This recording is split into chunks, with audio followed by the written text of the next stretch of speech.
The weight of 100 unspoken words pressed against Lorana's chest as she stood motionless in the grand hall, her green skin illuminated by the cold glow of the hovering chandeliers above.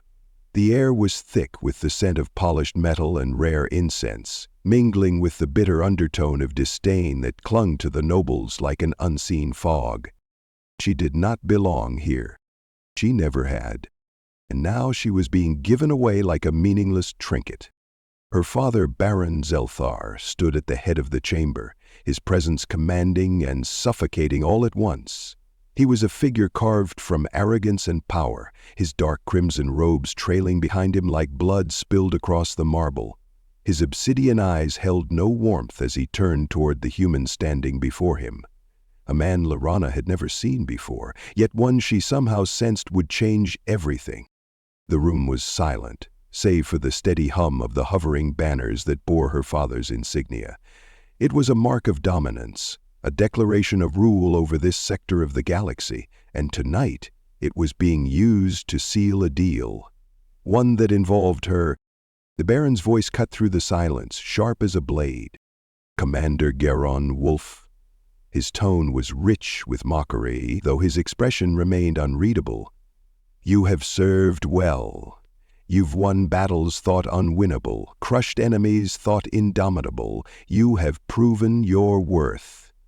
He took a measured step forward. And I am a man of my word. Lorana's fingers curled into her palm. I know what comes next. As promised, I present to you a prize worthy of your victories. He gestured toward her without a glance. My daughter, Lorana. The weight of every gaze in the room turned to her in unison. A pulse of heat crawled up her spine, but she kept her face neutral, her expression carved from the same cold stone as the pillars around her. She had been trained for this, to be silent, to be still, to accept what was given and taken without resistance. She was not a person in their eyes. She was a symbol, a transaction, a reward. A murmur rippled through the nobles, amusement, curiosity, pity. A prize, she thought bitterly. That's all I am? A tall noblewoman in a shimmering gown whispered to her companion, I had heard rumors he would give her away, but to a human? A delicate laugh. What an insult. Another voice, older, rougher. Not an insult, a test. Let's see how long before he regrets accepting such a useless thing. Lorana's stomach twisted. She had no voice to defend herself, no way to silence them. She felt the Baron's gaze settle on her now, his patience razor thin. He had never looked at her as a father should, not with love, not even with duty, only resentment. To him she was a failure, a firstborn who could never lead, never command, never carry his legacy, a wasted lineage. She did not know what was worse, the hatred in his silence or the fact that she had grown used to it.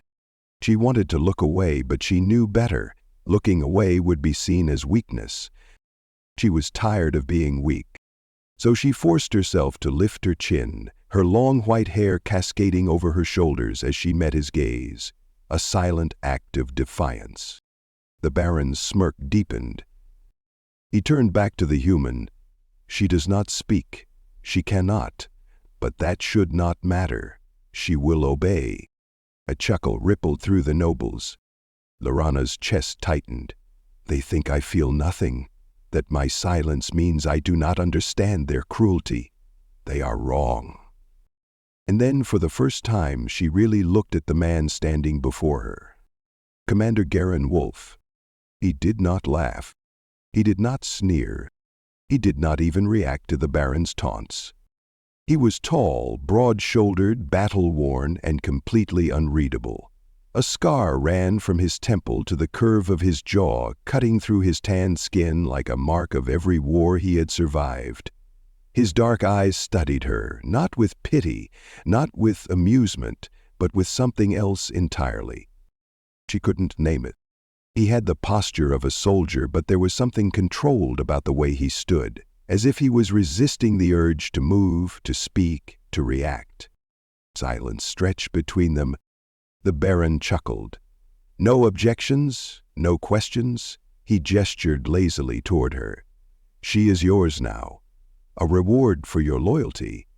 Take her and be gone from my sight. Lorana's breath stilled, and just like that I am given away. Garen's jaw tightened, but still he said nothing.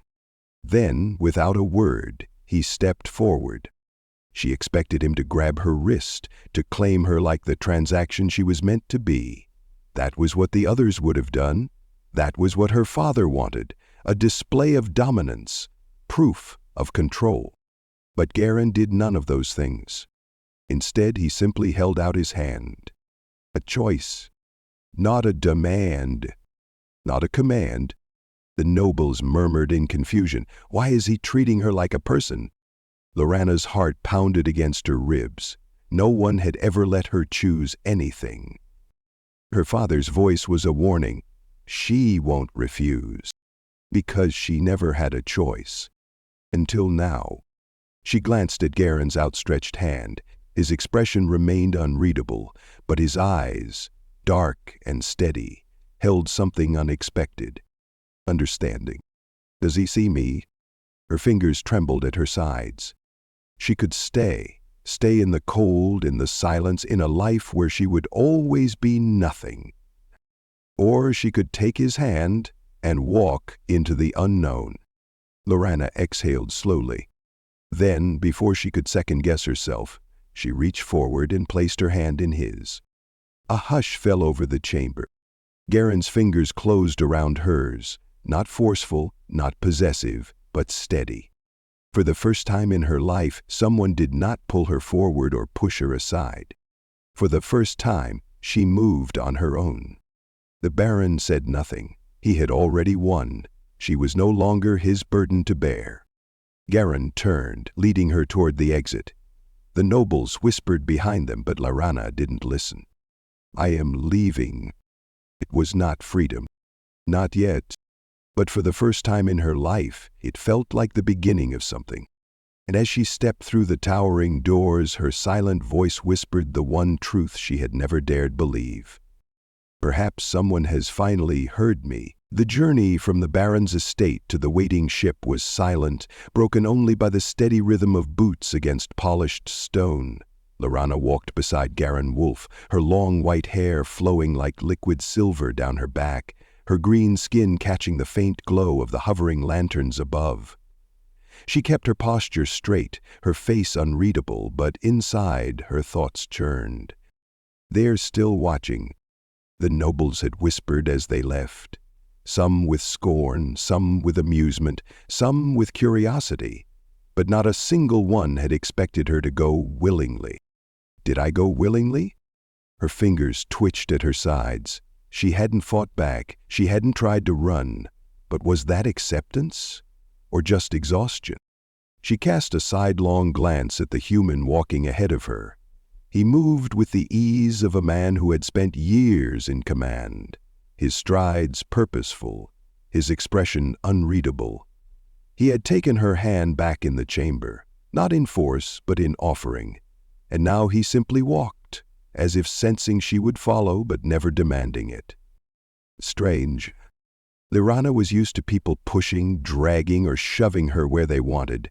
She was used to being spoken over, spoken for, or ignored entirely. But Garen Wolf had not tested her silence. He had not tried to fill it with meaningless words. That, more than anything, unsettled her.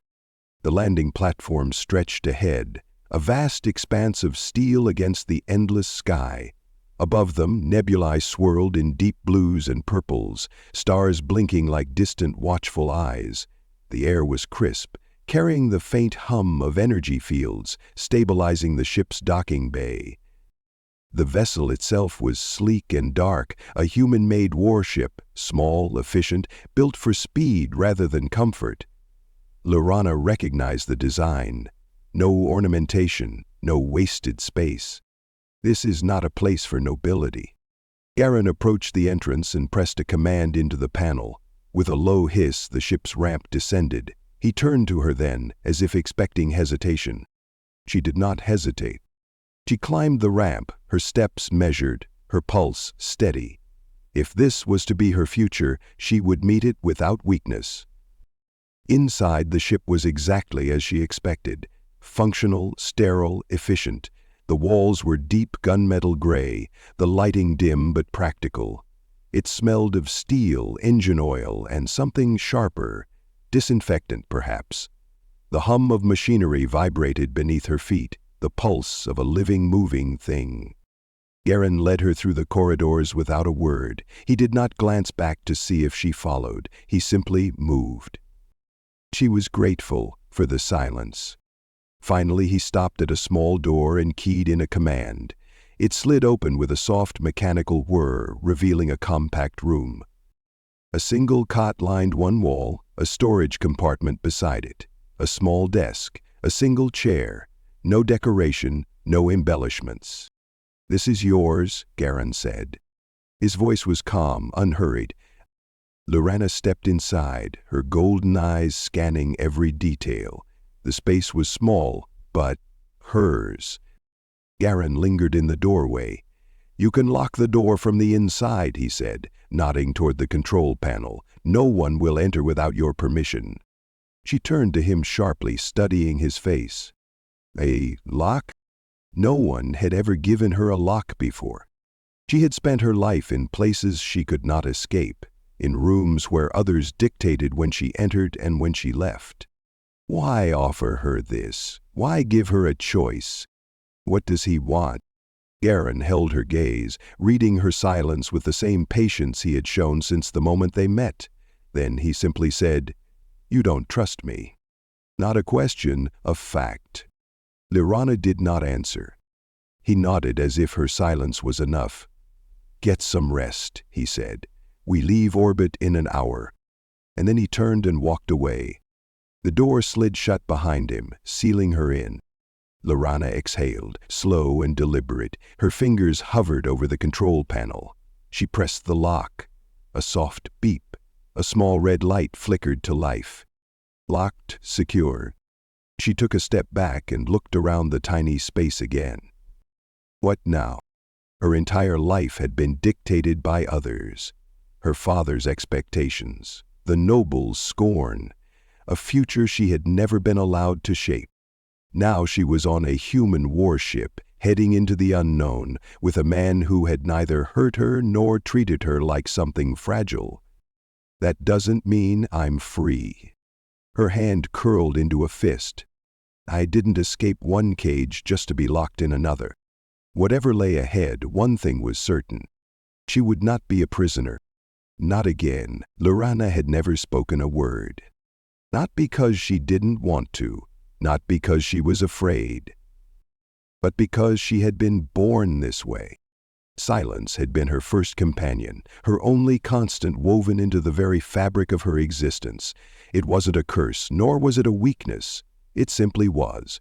And yet, for as long as she could remember, others had treated it as a defect, a flaw that tainted her noble bloodline.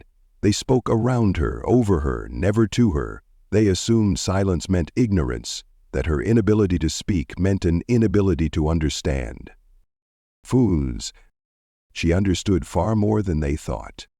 Even now, sitting alone in the dim quarters of Garin Wool's ship, she could still hear the echoes of the noble's laughter, the whispers of contempt as her father handed her over like a discarded possession. But what lingered most was not the scorn in their voices. It was the way Garin had not laughed. She had expected mockery, expected indifference, expected to be treated as little more than an object. But instead he had given her something no one ever had. A choice. That was what unsettled her most. Lorana sat stiffly on the cot, her hands folded neatly in her lap. The ship hummed around her, the steady vibration beneath her feet a reminder that she was far from the cold marble halls of her father's estate. Here there were no silken drapes, no hovering chandeliers, no suffocating perfume of aristocracy, only metal and machinery, function over form. It was foreign, but not unpleasant. A soft chime from the door pulled her from her thoughts. She tensed, fingers twitching slightly. It was not an intrusion. The door was locked, and whoever stood on the other side had requested entry rather than forced it. A simple gesture, yet another reminder that Garen Wolf operated by rules she did not yet understand. Lorana pressed the panel, releasing the lock. The door slid open with a soft hiss, revealing Garen standing in the threshold. He was dressed as before, dark, practical clothing, no unnecessary ornamentation, a soldier's attire. But it was his expression that caught her attention. Calm, observant. He held something in his hands, a tray, carrying a sealed meal pack and a steaming cup.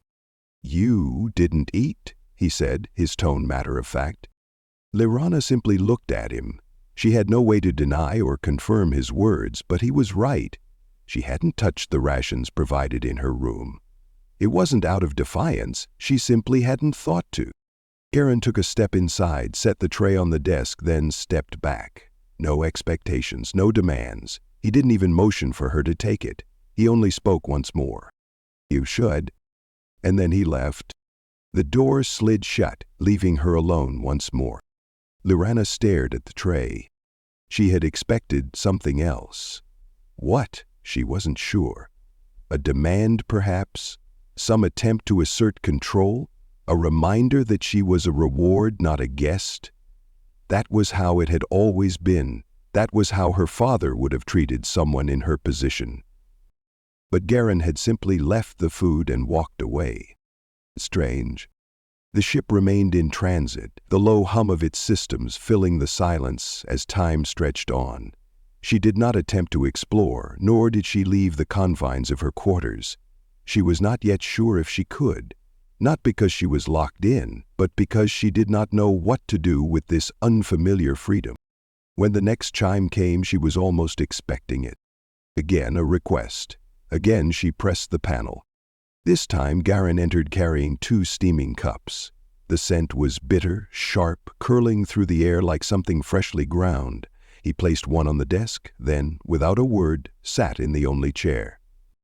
He did not offer explanations, did not ask permission, but there was something about the way he moved, slow and deliberate, that made it clear he was not imposing. Lorana remained standing. Garen took a slow sip from his cup, then exhaled through his nose in something that was not quite a sigh. "You're not a prisoner."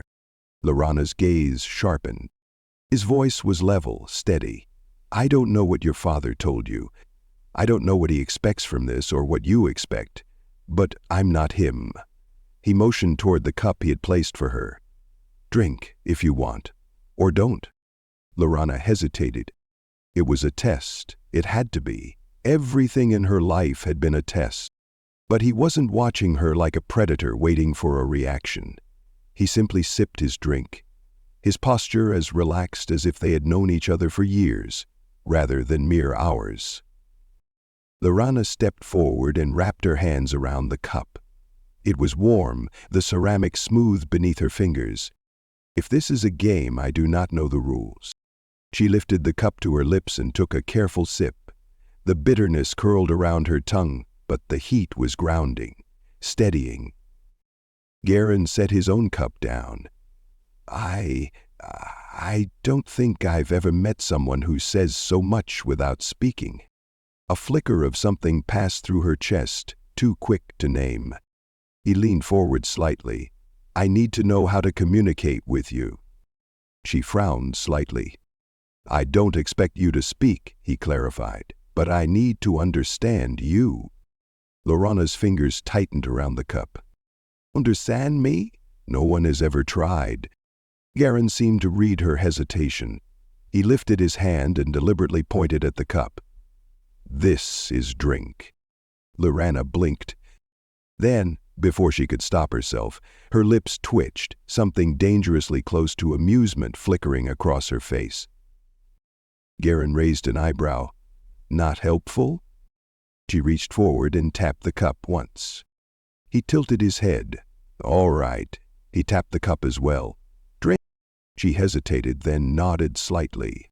He gave a small nod in return. "Good." That's a start. He then gestured toward her. You! Lorana narrowed her eyes slightly. He repeated the motion. You! Slowly she lifted a hand and touched her fingertips to her chest. Garen nodded. See? We're already making progress. He tapped his own chest. Garen. She stared at him. Then, after a long moment, she mimicked the motion. Something shifted in his expression. Not amusement, not triumph, something quieter. There, now we're talking. A strange warmth settled in her chest, unwelcome and unfamiliar. This man, this human, was doing something no one had ever done before. He was trying to understand her. Lorana wasn't sure if that made him dangerous, or something else entirely. The ship drifted through the void, its engines a steady hum beneath the metal floors. Outside, space stretched endless and silent, stars scattered like distant embers, too far away to offer warmth. Inside, the quiet was heavier, pressing in on Lorana from all sides. Not the suffocating silence of her father's court, nor the cold dismissal of the nobles who had laughed as she was given away. This was a different kind of quiet, one filled with expectation. Garen Wolf was watching her. He wasn't staring exactly, but his gaze was steady, thoughtful, as if he was trying to solve a puzzle he didn't yet understand. She had seen that look before, but never directed at her. No one had ever bothered to try understanding her. She sat across from him in the ship's mess hall, a small, practical space designed for efficiency rather than comfort. The overhead lights cast a muted glow, making the cold metal seem softer than it was. A tray of untouched food rested between them, a mirror of the one he had left for her earlier. She hadn't eaten then. She wasn't sure if she would eat now. Garen took a slow sip from a metal cup, the warmth of the drink curling into the air between them. He didn't speak right away, didn't try to force conversation. And yet, somehow, the silence between them wasn't uncomfortable. Finally he exhaled, setting the cup down with a quiet clink. You know, he said, voice low and steady, I've worked with plenty of people who don't say much. Some because they prefer it that way, others because they don't have a choice. His eyes flickered to her, measuring her reaction. But you say everything without speaking at all. Lorana studied him, unreadable. She wasn't sure how to respond to that, if she should respond. She had no words to offer, only the language of movement, of stillness, of the small shifts in her posture that most overlooked. Garen leaned back slightly, his expression thoughtful. I've been trying to figure out how to communicate with you, he admitted. You understand me fine, but I don't want to rely on that alone. She raised a brow, tilting her head slightly. He smirked. Yeah, I caught that. You do that when you're curious. Lorana stilled. No one had ever pointed out the things she did, the small gestures, the shifts in her expression. She hadn't realized they were even noticeable. Garen took another sip of his drink, watching her over the rim of his cup. I need to know what works for you. How you can tell me what you need, what you want. What? She didn't react outwardly, but something in her chest tightened. She had never been allowed to want before. Lorana lowered her gaze to the tray in front of her, untouched food carefully arranged in small compartments. Is that what this is? A test? She reached out slowly, fingers grazing the edge of the tray, then hesitated. Garen didn't press her, didn't tell her to eat, didn't push the tray closer. He just waited. That more than anything made her decision for her. She picked up one of the nutrient bars, examining it carefully before taking a small, measured bite. The taste was bland but not unpleasant, functional, efficient. Like everything else on this ship, Garen nodded slightly, satisfied but not triumphant. See? That wasn't so hard. She narrowed her eyes at him, but he only smirked. I need to know if something's wrong, he continued, serious now. If you're hurt, if you need something.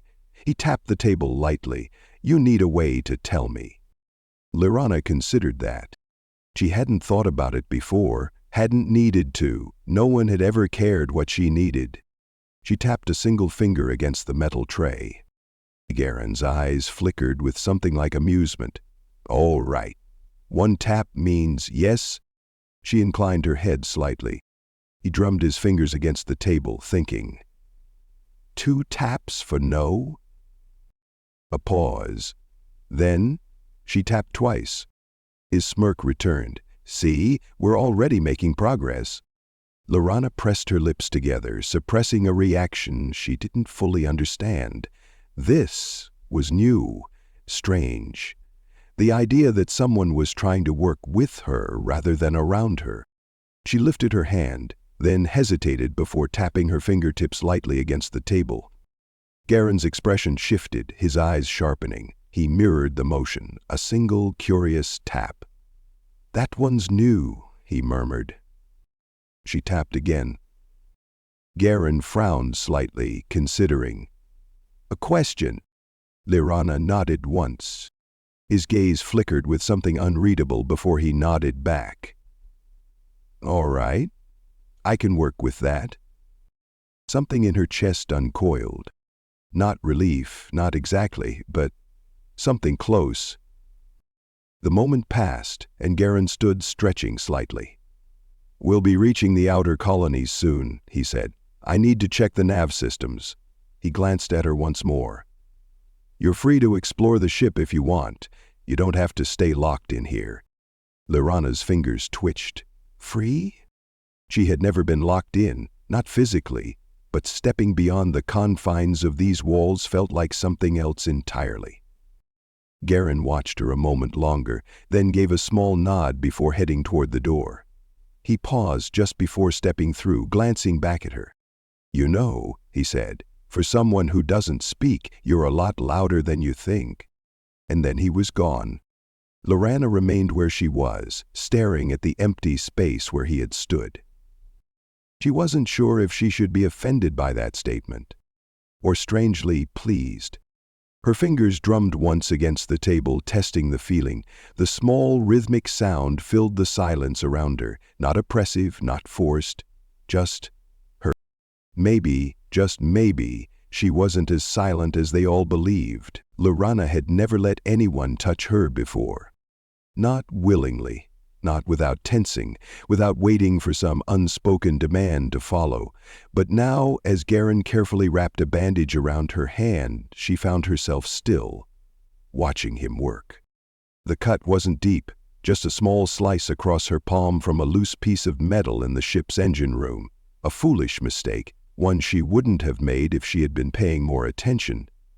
But she had been watching him, studying the way he moved, how his hands were steady, precise, as he repaired a damaged circuit. She had been distracted. And now Garen Wolfe was crouched in front of her, his fingers warm as they pressed the bandage into place. You need to be more careful, he muttered, securing the wrap. Ship engines aren't as forgiving as people. Lorana raised a brow. Who said people were forgiving? Garen smirked like he had heard the thought. All right, bad example. She exhaled through her nose, something dangerously close to amusement flickering across her face. And then the ship lurched violently. A metallic groan echoed through the walls as the floor tilted beneath them. Lorana's balance shifted, but before she could react, Garen caught her wrist, steadying her. The moment stretched. His grip was firm but not forceful, a reflex, a silent promise. I won't let you fall. Lorana swallowed hard, suddenly aware of the warmth of his fingers against her skin. She should pull away. She had always pulled away. But she didn't. She let him hold her just a second longer than necessary. And then the ship jolted again, harder this time, and an alarm blared through the speakers.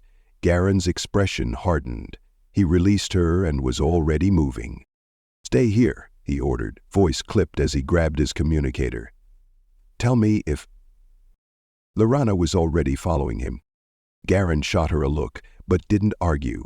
They ran through the narrow corridors, boots pounding against metal. The ship shuddered around them. The hum of the engines strained. They reached the cockpit just as the proximity alarms screamed. "Shit," Garen muttered under his breath. Lirhana didn't need to ask why. Through the wide viewport she saw them. 3 sleek ships, fast and heavily armed, cutting through the darkness of space like predators locking onto their prey. Pirates. Their ships bore no insignia, no official markings. Raiders, opportunists, the kind who didn't care who you were, only what you carried.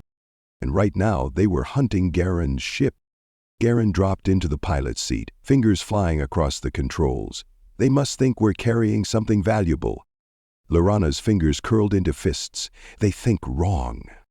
The comm crackled to life and a voice, low, rough, laced with arrogance, filled the cockpit. "Unidentified vessel, power down your engines and prepare to be boarded." Garen let out a sharp breath, flicking a switch that cut the audio transmission off mid-threat. Yeah, that's not happening.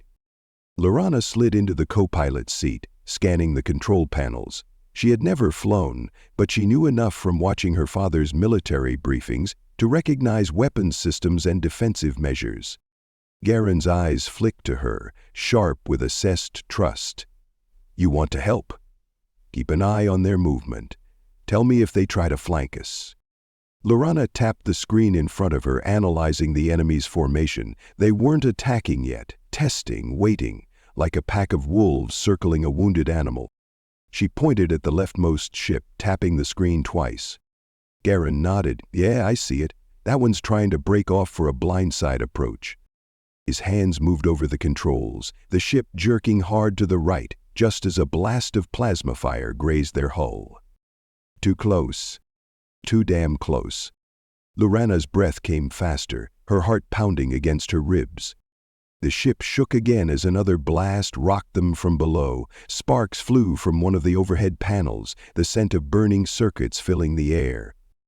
And then, sharp and sudden, Lorana gasped as something struck her side, a loose metal console thrown free by the impact. It slammed into her ribs, knocking her breath away.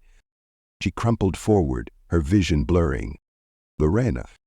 Garen was there before she could even process what had happened, one arm around her back, pulling her upright. His hands burned against her skin, pressing against the impact wound, checking for worse damage. Her head spun. Too much, too fast. "Stay with me." Garen's voice was lower now, edged with something almost like fear. "I need you to focus."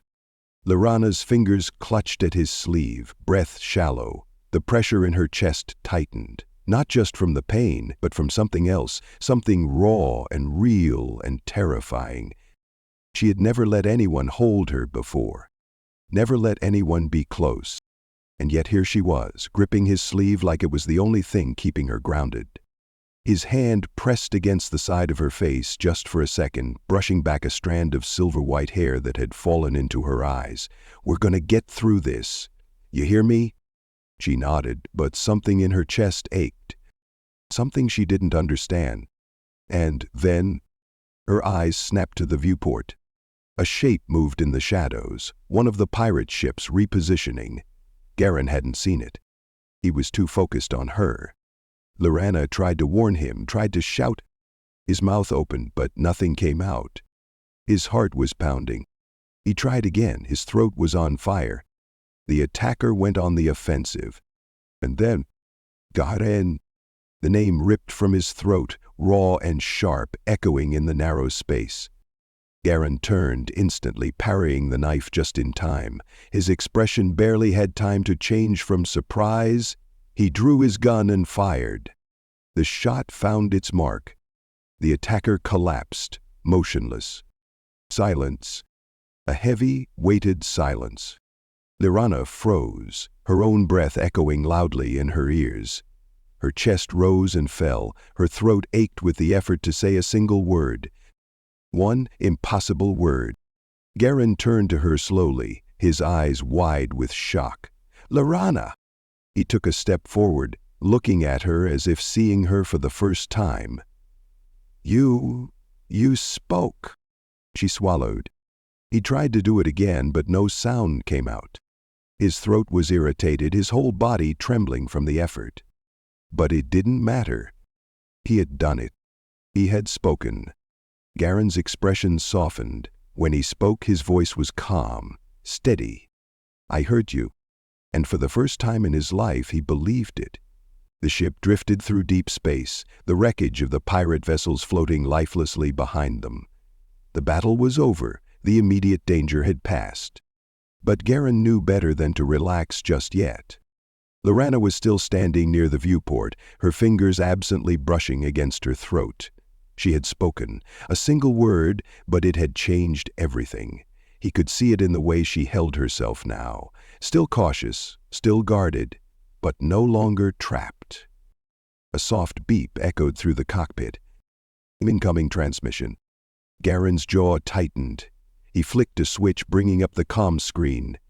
An incoming vessel. No pirate markings, no criminal signatures. This wasn't another threat. This was the law. A cold voice filtered through the speakers. "Unregistered vessel, this is Marshal Devron of the Outer Rim Authority. Your ship's distress signal was detected. You are within our jurisdiction. State your status." Garen muttered a curse under his breath. Of course. Lorana turned slightly, watching him. Garen hit the comm switch. "Marshal, this is Captain Garen Wolf. Situation is contained. Pirates attempted to board my ship unsuccessfully." A pause. Then the Marshal's voice again, sharper this time. "Wolf, you again." Lorana's eyes flickered with curiosity. The Marshal continued, tone unreadable. "We're reading multiple life signs aboard your ship. Stand by for inspection." Garen sighed heavily and ran a hand down his face. "Looks like we're getting company," he muttered, shooting Lorana a sideways glance. "Try to look innocent." She raised an eyebrow. A few minutes later, a sleek black and gold patrol vessel pulled up alongside them. The docking clamps engaged, and with a sharp metallic hiss, the airlocks connected. The doors slid open. Marshal Devran stepped onto the ship, flanked by two officers in dark, reinforced uniforms. He was tall, lean, and had the air of a man who had seen too much, but still hadn't lost his edge. A blaster rested at his hip, but his hands remained loose, relaxed. He wasn't looking for a fight. His sharp silver-gray eyes landed on Garen first. "You really don't know how to stay out of trouble, do you?" Garen crossed his arms. "Trouble seems to find me." Devran's gaze flicked to Lorana. He studied her for a moment, his expression unreadable. "And this one?" Lorana tensed. She felt Garen shift beside her, a subtle movement, but one that placed him between her and the Marshal. "She's with me," Garen said flatly. Devran's eyes narrowed slightly, but he didn't push. Instead, he glanced at the sealed cargo bay doors. "I assume that's where your pirates are?" "They're alive, most of them anyway," Garen replied. Devran exhaled sharply. "Guess I should be grateful for that." He nodded to his men. "Secure the prisoners." The officers moved past them, weapons drawn but unnecessary. The pirates had been defeated before they even knew what was happening. As Devran turned back to Garen, his gaze lingered once more on Lorana. She held herself still, unreadable, just as she always had. "You got a name?" the Marshal asked her. Lorana hesitated. Then, slowly, she lifted her hand to her throat. She parted her lips, tried to force the sound, but still, nothing came. The Marshal frowned slightly. His gaze flickered to Garen, as if expecting an explanation. "She doesn't talk," Garen said simply. Devran studied her a moment longer before finally nodding. "Fine." His tone was unreadable, but something about the way he looked at her said he wasn't convinced. Still, he didn't press. He pointed. "We'll take the pirates off your hands," Devran said, turning back to Garen. "But next time, try not to leave so much wreckage. Make space travel messy." "I'll do my best," Garen said dryly. The Marshal gave a final glance between them before stepping back toward the airlock. "Take care of yourself, Wolf, and watch your back." Then he was gone. The moment the airlock sealed behind them, Garen exhaled, running a hand through his hair. "Well," he muttered, "that was fun." Lyrana remained silent, her mind still racing from the encounter. The marshal, the questions, the fact that for a brief second she had tried to speak again. She could still feel it, lingering at the edge of her mind, a voice waiting to be freed. Garen turned toward her. His voice was quieter now. "You okay?" She met his gaze. Then, slowly, deliberately, she lifted her hand, pressed her fingers to her throat, then tapped once against the metal wall beside her. "Yes," Garen smirked. "Good." She turned away, stepping toward the viewport, staring out into the endless dark. The pirates were gone. The law had noticed them, and her voice was waiting. For the first time in her life, she wasn't afraid to find it, because now she knew she could. Days passed. The ship drifted through space, the hum of the engines steady, a constant rhythm beneath their feet. The battle with the pirates was behind them. The Outer Rim Marshal had taken their prisoners, leaving Garen and Lyrana alone once more, surrounded by the vast and endless void. But something had changed. Lyrana felt it in the way Garen looked at her. Not with pity, not with expectation, but with something deeper, something that made her chest feel tight whenever their eyes met. And she felt it within herself. She had spoken. A single word. And though it had been ripped from her in desperation, forced out by sheer instinct, it had been real. It had been hers. She had spent her life believing she would never have a voice, that she would never be heard, but now she knew the truth. She could speak. She just had to fight for it. And so she tried. When she was alone in her quarters, she pressed her fingers to her throat, willing the sound to come. Some nights she barely managed a breath. Other nights she felt the vibration, the hint of a word trapped just beyond reach. But she kept trying. And Garen? He never asked, never pushed. But he knew. She caught him watching her sometimes, when he thought she wasn't looking, a flicker of something in his eyes, not hope, not expectation, but patience. He was waiting for her. For the moment she was ready. And tonight she would be. The moment. Lyrana found him on the bridge, seated in the pilot's chair, boots propped lazily against the control panel as he stared out at the endless dark. His posture was relaxed, but she knew better. Garen Wolfe was never truly at ease. The weight of survival, of his past, always rested on his shoulders. She had never asked about it, just as he had never asked about hers, but she felt it, the way shadows lingered behind his eyes, the way he carried himself like a man who had spent too long in the depths of war. And yet, with her, he was different. She stepped closer.